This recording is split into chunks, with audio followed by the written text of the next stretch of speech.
Little girl takes drastic action, seeing millionaire's spoiled brat throwing a tantrum. Please rate my story from 0 to 10 in the comments. Your opinion is very important, and subscribe to my channel to support my work. I'm counting on your help. The crash of porcelain shattering against the marble floor echoed through the mansion like thunder in the early morning. 4-year-old Willow, whose frail body looked barely 2 due to severe malnourishment, shrank further behind the velvet curtain, knowing she would be blamed once again for the damage she hadn't caused. In the main dining room, the spoiled boy, Braxton, gazed with satisfaction at the shards of the French china plate he had just hurled against the wall. His eyes gleamed with a disturbing malice as he watched his father's important guests exchange uncomfortable glances. The tense silence was broken only by the sound of his small feet crunching on the delicate fragments. The 30-year-old millionaire, Alistair, remained motionless in his chair, his face carved in marble, showing only an empty expression. His net worth in dollars had grown exponentially in recent years through shrewd investments on Wall Street. But all this wealth seemed unable to fill the void he carried since losing his wife. His perfectly styled dark hair and tailored suit couldn't hide the bitterness that emanated from his icy blue eyes. The cruel stepmother, Gwendolyn, watched the scene from her place at the table, a cold smile playing on her blood-red painted lips. She knew exactly what would come next. The child would be called to clean up the mess and would receive the punishment for the boy's sins. It was always like this, and she reveled in this perverse dynamic that she had established in the house. "More wine, please," murmured one of the investors, clearly uncomfortable with the tension in the air. The man had flown in specifically to discuss a multi-million-dollar investment in cryptocurrency, but now questioned whether he should do business with such a dysfunctional family. The boy picked up another plate from the table, raising it above his head with a devilish grin. "I want ice cream now," he screamed, his voice echoing through the silk-lined walls, "or I'll break all the plates." It was then that Willow emerged from behind the curtain, her bare feet making a soft sound against the cold marble. Her clothes were poorly sewn rags, contrasting drastically with the surrounding luxury. Her skinny arms trembled, not only from cold, but from pure terror of what she knew awaited her. "Please, no," she whispered, extending her small hands toward the boy. "I'll clean everything. No need to break anything else." The boy laughed cruelly, a sound that made the guests shiver. "You don't tell me what to do," he shouted, preparing to hurl the second plate. The tension in the room reached boiling point. The stepmother prepared to reprimand the girl for interfering. The investors exchanged incredulous glances, and the millionaire remained lost in his world of total indifference. It was when something inside the frail child snapped. All the accumulated pain, all the unjust punishments, all the hunger and cold she had endured in silence exploded in a single word that cut through the air like a sharp blade. "Stop it, you brat!" The silence that followed was deafening. All eyes turned to the girl, whose chest rose and fell rapidly as she trembled with courage and terror. She had never screamed before, never rebelled. But something had awakened within her, a spark of dignity that refused to be completely extinguished. The boy froze for a moment, the plate suspended in the air. His eyes widened, not believing that someone had dared to speak to him that way. Then fury took over his small face. "I hate you!" he yelled, throwing the plate with all his strength against the nearest wall. That's when the girl did something that surprised everyone, including herself. With a determination that seemed to come from some deep and unknown place, she advanced towards the boy and pushed him with all the strength she could muster in her frail body. The boy fell backward, hitting his elbow on the edge of the table before hitting the floor.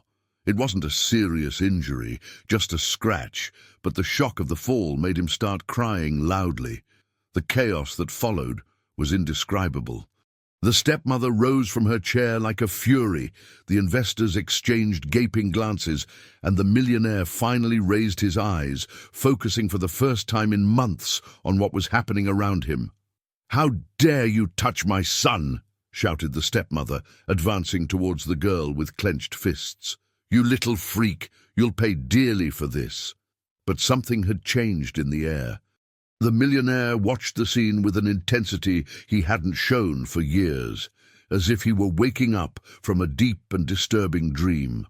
For the first time, he really saw the frail child who lived in his house, noticed her torn clothes, her alarming thinness, the fear that emanated from every pore of her skin. The girl remained motionless, awaiting the punishment she knew was inevitable. But for a brief moment, she had felt something she had never experienced before, the power to defend herself, and that had changed something fundamental within her, a seed of hope that not even what was to come could completely destroy. The freezing early morning enveloped the city like a cruel blanket as the stepmother dragged the girl by the hair to the back door of the mansion. The piercing January cold penetrated through the rags the child wore as clothing, making her tremble uncontrollably as she was pushed out of the house. "You want to be rebellious? Then learn what happens to children who don't know their place," hissed the woman, her eyes gleaming with a cruelty that surpassed any nightmare. "Get out of my sight before I do something we'll regret." The door slammed shut with a bang that echoed through the silent night, leaving the girl alone in the dark backyard of the mansion.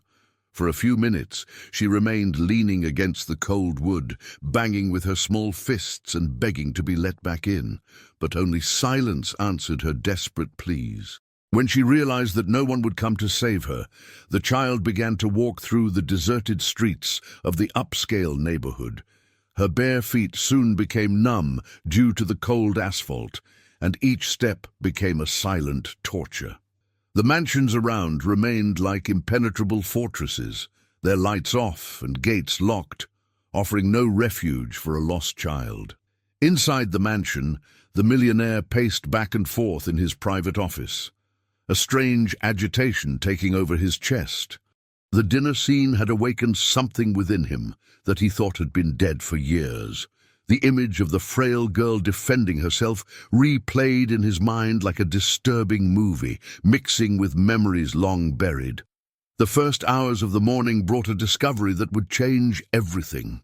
When the millionaire went down for coffee, he found his son sitting on the marble staircase, his eyes red from crying so much. The boy, who normally radiated arrogance, now looked small and scared. "Dad," he murmured, his trembling voice breaking the morning silence. "I did something bad yesterday."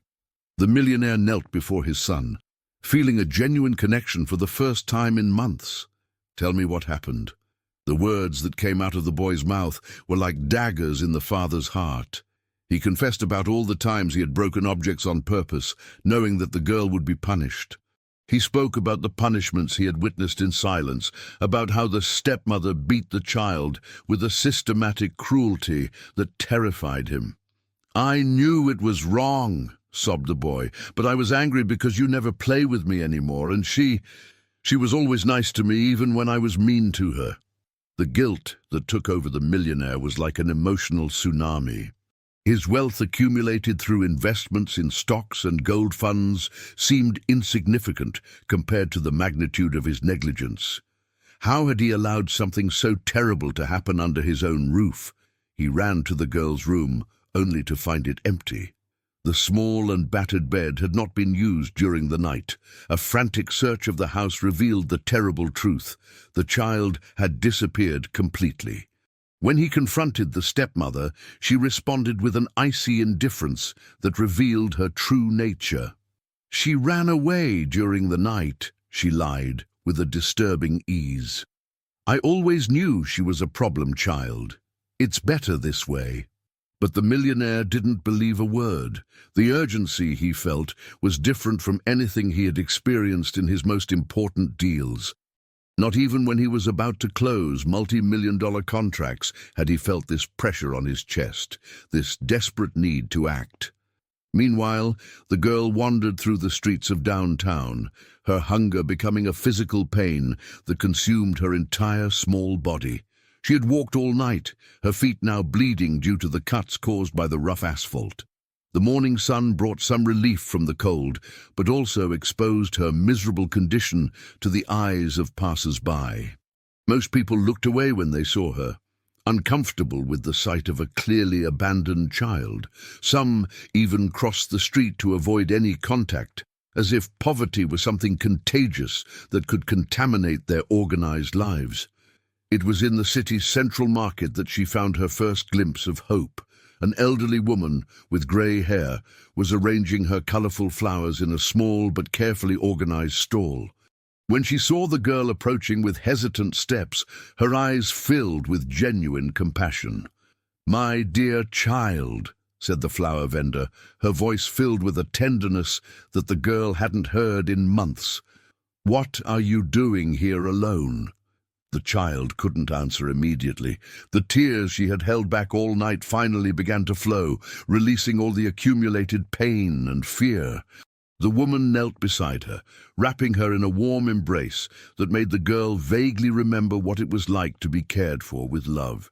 "Come, you need food and a place to rest," murmured the woman, guiding the child behind her stall, where there was a small space with an old chair and some blankets.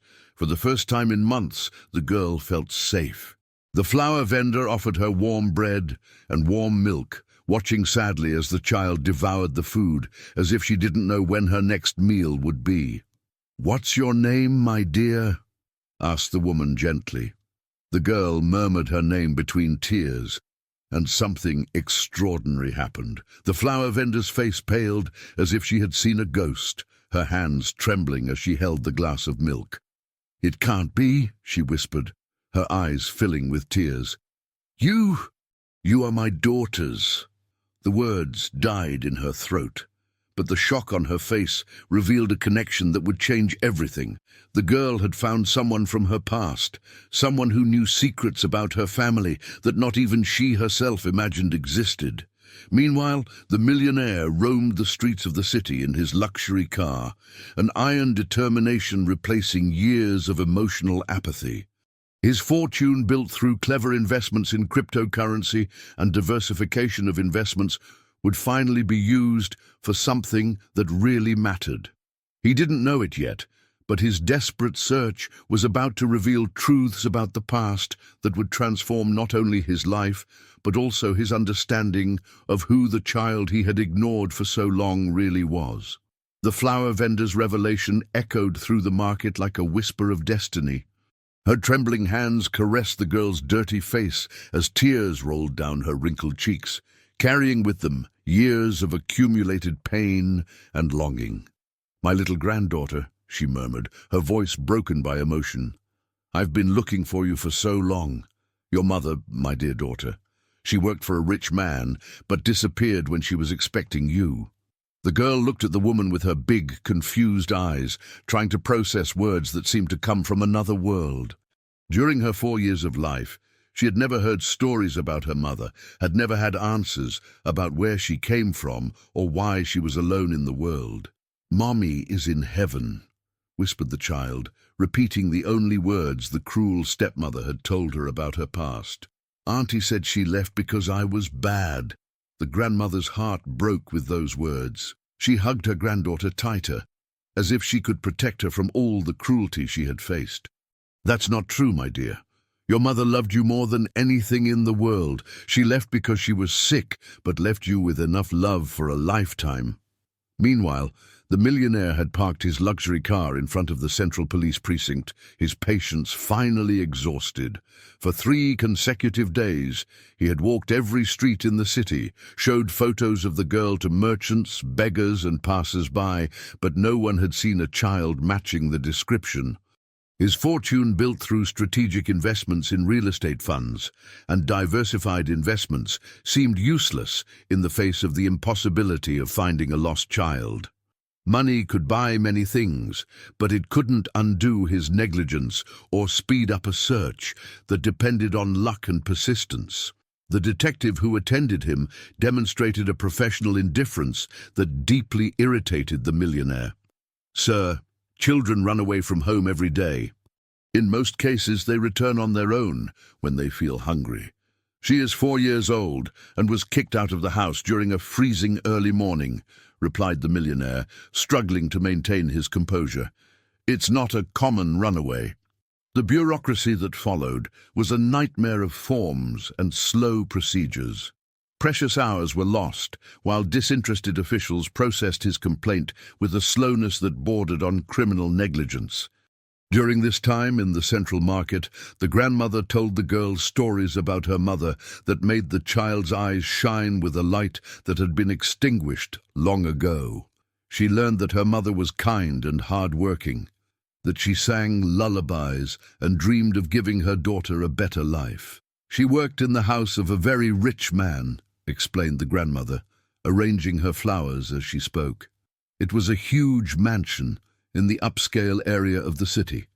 But his wife was jealous for no reason. She thought my daughter wanted to steal her husband." The girl listened to every word with total attention, finally understanding fragments of her own story. "What happened next?" "Your mother was fired when she was pregnant with you. The boss's wife accused her of terrible things that weren't true." The grandmother's voice became bitter. "My daughter got sick from sadness and shame. When you were born, she was already very weak." The pieces of a cruel puzzle began to fit together in the child's mind. The stepmother always talked about the mansion where they lived, as if she had the right to be there. But now she was beginning to understand that there might be a deeper connection with that place. The 4th day of searching brought a disturbing discovery for the millionaire. When reviewing old documents in his office, looking for any clues about previous employees, he found a forgotten folder in a locked drawer. Inside it, there were work contracts from years past, including that of a woman named in a way that seemed familiar to him. His hands trembled when he found the resignation letter signed by his deceased wife. The words were harsh and accusatory, alleging inappropriate behavior and attempts at seduction. But now, with a more mature perspective, he could see through the lines what had really happened: an insecure wife destroying the life of an innocent employee. The guilt that washed over him was devastating. He vaguely remembered the employee, a young and gentle woman who always fulfilled her tasks with dedication. She had left abruptly, and he had never questioned the version of events presented by his wife. At the bottom of the folder, he found something that made his heart stop: a forgotten photograph of the fired employee holding a small child. The resemblance to the girl who had lived in his house was undeniable. The same big and expressive eyes, the same delicacy in her facial features. The revelation hit him like a lightning bolt. The child that his current wife mistreated was not just a random orphan. She was the daughter of a woman he had failed to protect years ago. His family had caused the ruin of an innocent employee, and now they were perpetuating the injustice through her daughter. At that moment, the millionaire's phone rang. It was a private investigator he had hired on the 2nd day of the search. "Sir, we have a lead. A flower vendor in the Central Market said that a child matching the description has been with her for a few days." The relief that took over the millionaire was immediately followed by an iron determination. He grabbed his keys and ran to the car, driving at dangerous speed through the busy streets of the city. His wealth in diverse assets had never seemed so insignificant as at that moment. Only a 4-year-old child mattered. When he arrived at the Central Market, he found a scene that he etched in his memory forever. The girl was sitting behind the flower stall, helping her grandmother arrange daisies into small bouquets. For the first time since he had met her, she was smiling, a small and shy but genuine smile. The flower vendor looked up when she saw him approaching, and something in her expression changed instantly. There was recognition in her gaze, mixed with an ancient anger that made the millionaire understand that she knew exactly who he was. "You," she said, rising slowly and positioning herself protectively between him and the child. "You are the man who destroyed my daughter's life." The confrontation that was about to happen would reveal truths that would transform everyone involved's understanding of the past, the present, and the future that could still be built through love and redemption. The silence in the central market seemed suspended in the air, like a storm about to explode. The millionaire remained motionless before the flower vendor, the weight of her accusatory words hitting him like an avalanche of guilt and regret accumulated over the years. "I know who you are," continued the woman, her voice filled with a pain that time had failed to heal.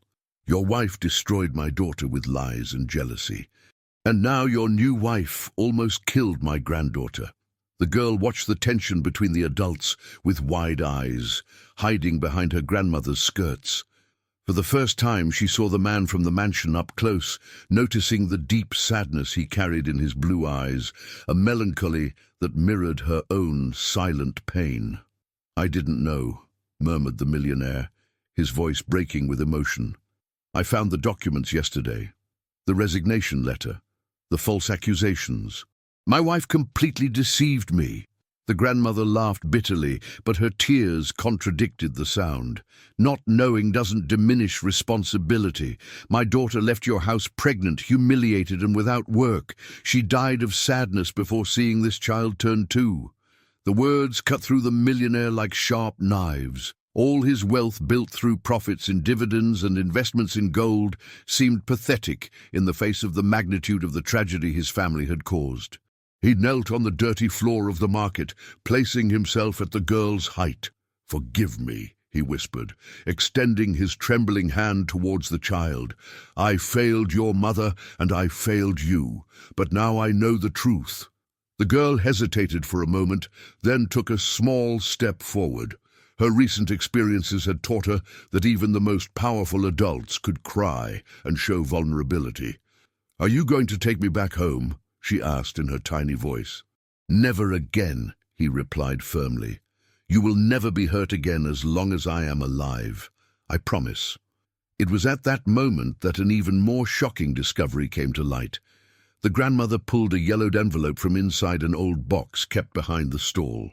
"There's something you need to know," she said, handing the paper to the millionaire. "Your first wife wrote this before she passed." With trembling hands, he opened the letter and began to read the words written by the woman he had loved and lost. The elegant handwriting revealed a devastating confession about her unfounded jealousy, her irreparable mistakes, and a desperate plea for forgiveness. "She knew she had destroyed an innocent life," explained the grandmother. "She asked that if a child ever appeared needing help, you would do whatever was necessary to protect her. It was her way of trying to compensate for the harm she had caused." The letter also revealed that the current stepmother was not just cruel by nature. She knew the girl's true identity from the start. She had married the millionaire specifically to have access to the child, driven by a personal vendetta against the family of the fired employee. The discovery that everything had been systematically planned made the millionaire nauseous. The woman he had brought into his house as a second chance at happiness was actually a calculating predator who had used his emotional vulnerability to perpetuate a cruel revenge. During the weeks that followed, a radical transformation took place in the lives of everyone involved. The millionaire fired the stepmother immediately, ensuring that she had no access to any part of his fortune accumulated through investments in stocks and diverse funds. He also arranged for her to face the legal consequences of her actions through formal denunciations. The girl underwent medical examinations that revealed the extent of the mistreatment she had suffered: severe malnutrition, multiple burn scars, and signs of deep psychological trauma. But the doctors also discovered something unexpected. She possessed a rare genetic condition that, with proper treatment, could be completely controlled. The condition explained her fragile appearance and delayed development, but it wasn't a permanent sentence. With adequate nutrition, specific medications, and constant medical care, she could develop normally and have a full and healthy life. The healing process was long and delicate. The girl was initially afraid to sleep in a soft bed, preferring the hard floor to which she had become accustomed. It took weeks for her to believe that regular meals weren't a dream that would soon end. The millionaire's son, who had confessed his silent complicity, became the girl's best friend and protector. His guilt transformed him into a more empathetic and responsible child, who dedicated hours teaching her to play and helping her regain the ability to smile without fear. The grandmother flower vendor became a constant presence in the mansion, bringing with her stories about the girl's mother that helped the child build a positive identity about her origins. Her visits were bright spots in a recovery process that had its dark moments. During the months of treatment, the millionaire discovered aspects of himself that he had forgotten. His ability to care, to genuinely worry about another human being, to find purpose beyond the accumulation of wealth. His investments in cryptocurrency and diversification of assets continued to generate substantial profits. But now, this money had a completely different meaning. 6 months after the girl's rescue, a miraculous transformation had occurred. She had gained weight, grown a few inches, and more importantly, regained the ability to trust and love. Her eyes no longer showed constant fear, replaced by a natural curiosity about the world around her. The last revelation came through genetic tests requested by the doctors. The girl's rare condition was hereditary, but it also brought with it exceptional cognitive abilities that began to manifest as she recovered. Her natural intelligence, which had been suppressed by the mistreatment, began to blossom in surprising ways. On the night before the first anniversary of her new life, the millionaire found the girl in the mansion's garden, watching the stars. She was no longer alone. An entire family had formed around her, built not by blood ties, but by the even stronger ties of chosen love and redemption conquered through shared suffering. If you liked this video, please subscribe to my channel. I promise to bring videos every day that will make your life happier. Comment on what you thought of my story, giving a rating from 0 to 10, and thank you very much.